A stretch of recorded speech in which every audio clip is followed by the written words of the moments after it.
जर तुम्ही पण फ्रेंच फ्राईज बनवताना बऱ्याचदा तुमचे चुकत असतील तर हा व्हिडिओ नक्की पूर्ण बघा, तुम्हाला समजून जाईल तुम्ही चुका कुठे करता ते। तर इथे मी एका पातेल्यामध्ये पाणी घेतलेलं आहे आणि एक तुरटीचा माझ्याकडे असा एवढा खडा आहे, तो खडा मी या पाण्यामध्ये टाकून ठेवते साधारण 5 ते 7 मिनिटासाठी, किंवा आपण जे बटाटे कापून घेणार आहे तितका वेळ ठेवलं हे पाणी तरी चालते। तर इथे मी 2 बटाटे घेतले आहे जे की मोठ्या साईजचे आहे आणि थोडे लांब अशा पद्धतीचे आहे आणि हे धुवून घेतले स्वच्छ। त्यानंतर हे सोलून घ्यायचे आहे आपल्याला, छान क्लीन असे दोन्ही बटाटे सोलून घेतले, यावर एकही साल ठेवायचं नाही महत्त्वाचं म्हणजे। त्यानंतर इथे आपल्याला फ्रेंच फ्राईज असे उभ्या पद्धतीने कट करायचे आहे। तर ज्या साईडच्या कळा आहे याच्या जो की एक्स्ट्रा पार्ट आहे तो आपण काढून घेणार आहे आणि बरोबर एका शेपमध्ये त्याला कट करून घेणार आहे त्या बटाट्याला। तर इथे तुम्ही बघू शकता मी दोन्ही साईडच्या बऱ्यापैकी कट करून घेतले आहे। तर हे बटाटे कापताना फ्रेंच फ्राईज जे आहे ते असे स्क्वेअर शेपमध्ये असते। तर तुम्ही इथे बघू शकता मी साधारण एकाच मापाचे आपण पूर्ण स्लाइस बनवायचे याचे। तर एक तुम्ही बघू शकता याची थिकनेस किती ठेवलेली आहेत मी, आणि या पद्धतीनेच हे कट करून घ्यायचे।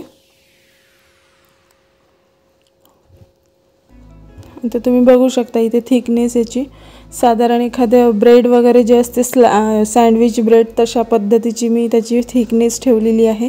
आणि जे साईडचे काढून घेतले आपण ते सुद्धा यामध्येच आपल्याला वापरायचे आहे, कारण आपण कॅफेमध्ये वगैरे खातो फ्रेंच फ्राईज, तर त्यामध्ये सुद्धा असे बारीक सारीक छोटे मोठे सगळेच फ्रेंच फ्राईज असतात, ते वेस्ट घालवत नाही। तर सगळेच आपल्याला कट करून घ्यायचे असतात।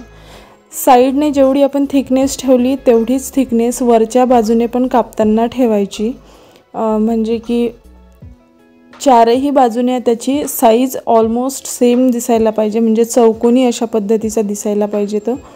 तर अशा पद्धतीने मी कट करून घेतले। आता इथे तुम्ही बघू शकता छान लांब आणि जाड असे फ्रेंच फ्राईज बनवून घेतले। खूप पातळ हे कापायचे नाही आणि इथे पूर्ण कट करून झालेले आहे। खूप पातळ जर कापले तर ते लवकर तुटून जातात किंवा बॉईल करताना जास्त लवकर ते बॉईल होऊन जाते किंवा सॉफ्ट होऊन जाते। आता इथे पाणी हे मी जे तुरटी टाकून ठेवलेलं होतं ते पाणी रेडी झालेलं आहे आपलं, आणि एकदा परत तो खडा फिरवून यामध्ये पूर्ण फ्रेंच फ्राईज जे आहे आपण कट करून घेतलेले ते टाकून घेतले। अशा पद्धतीने मुद्दामच असं मोकळं असं पातेलं घेतलं की त्यामध्ये लांब असे फ्रेंच फ्राईज असल्यामुळे ते ठेवता आले पाहिजे पाण्यात, आणि पाण्यात पूर्ण डीप होईल आपले फ्राईज तेवढं पाणी घ्यायचं। तर इथे 5 मिनिटानंतर तुम्ही बघू शकता सेट झालेले आहे। तुरटीच्या पाण्यात टाकणं महत्त्वाचं असते हे। त्यानंतर पाणी उकळून घेतलं मी, त्यामध्ये 1 चमचा मीठ टाकलं आणि हे जे फ्राईज आहे आपण कट करून घेतलेले जे की तुरटीच्या पाण्यात होते 5 मिनिट, सगळ्यात महत्त्वाचं हे फ्राईज पाणी उकळेपर्यंत किंवा 5 मिनिट तुरटीच्या पाण्यात ठेवायचे, त्यानंतरच हे उकळलेल्या पाण्यात टाकायचे।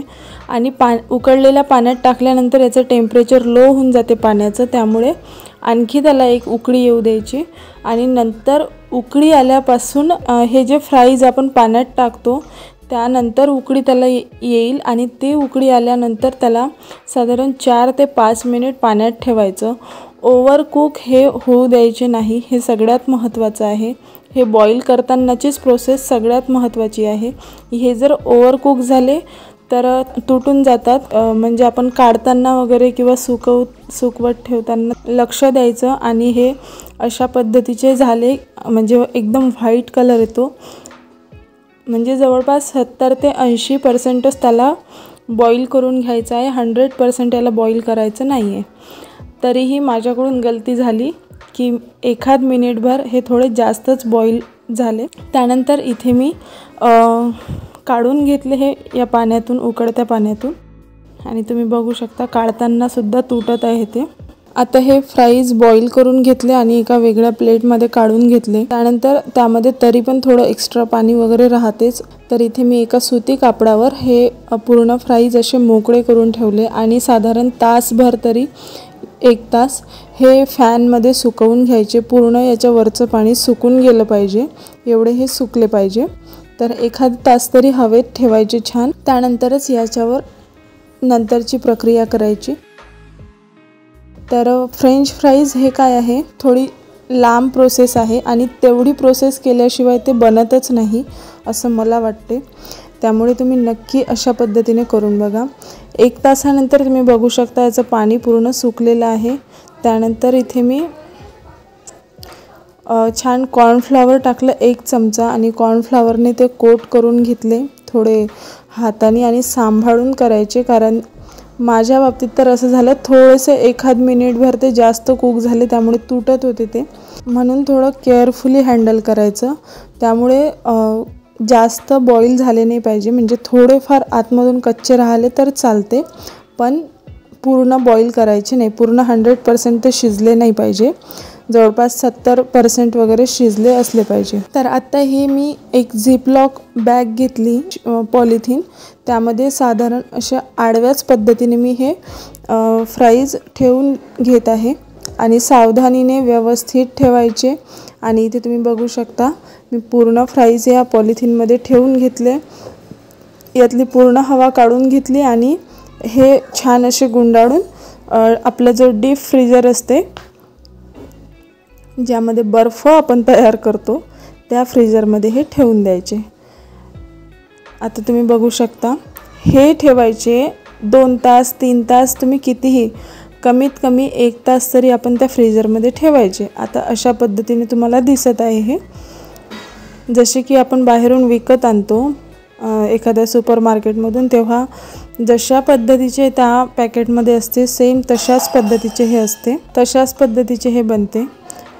तेल गरम करून घेतलं, हाय फ्लेमवर हे तेलात टाकायचे, हाय फ्लेमवरच फ्राय करायचे. तेलात टाकल्याबरोबर त्याला चमचा वगैरे लावायचा नाही अजिबात. थोडंसं मोकळं होते का हे बघण्यासाठी आपण चेक करू शकतो, पण अगदीच हलक्या हाताने करायचं आणि शक्यतोवर याला चमचा लावायचा नाही, कारण तेलात टाकल्यानंतर आणखी ते सॉफ्ट बनून जातात. तुम्ही बघू शकता तुटून गेले होते माझ्या हातून पण, कारण एखाद मिनिटभर जास्त बॉईल झाले. तर ती गलती जर झाली तर हे तुटतातच. त्यामुळे नक्की बॉईल करताना सगळ्यात महत्त्वाची काळजी घेणं आहे.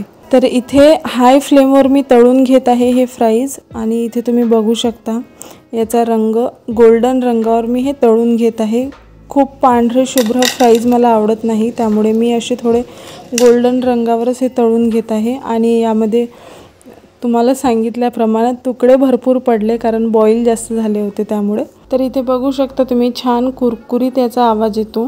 प्लेटमध्ये टाकताना अजिबात लूज पडत नाही. जर जास्त बॉईल झाले तर ही गडबड होऊ शकते, लूज पडू शकते. आपण तुरटीच्या पाण्यात ठेवल्यामुळे त्याचं जे स्ट्रेटपणा आहे, जे त्याला स्ट्रेट ठेवायचं आहे आपल्याला, ते छान पद्धतीने राहते. म्हणून तुरटीचं पाणी नक्कीच वापरायचं त्याचा स्टार्च घालवण्यासाठी आणि त्याला व्हाईटपणा जास्त येण्यासाठी तुरटीचं पाणी हे वापरायचं. छान क्रिस्पी, वरून पण छान क्रिस्पी आणि आतमधून सॉफ्ट अशा पद्धतीचे हे फ्राईज बनलेले आहे.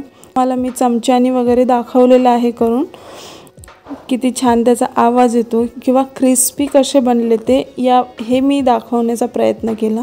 ही रेसिपी नक्की ट्राय करून बघा. तर पुढील व्हिडिओ बघायला विसरू नका. एक अशीच छानशी रेसिपी घेऊन येईल. येणाऱ्या नवीन रेसिपीची माहिती तुम्हाला मिळत राहो यासाठी सबस्क्राईब करा आमची चॅनल विदर्भ कट्टा रेसिपीज आणि व्हिडिओला लाईक शेअर करायला अजिबात विसरू नका. धन्यवाद.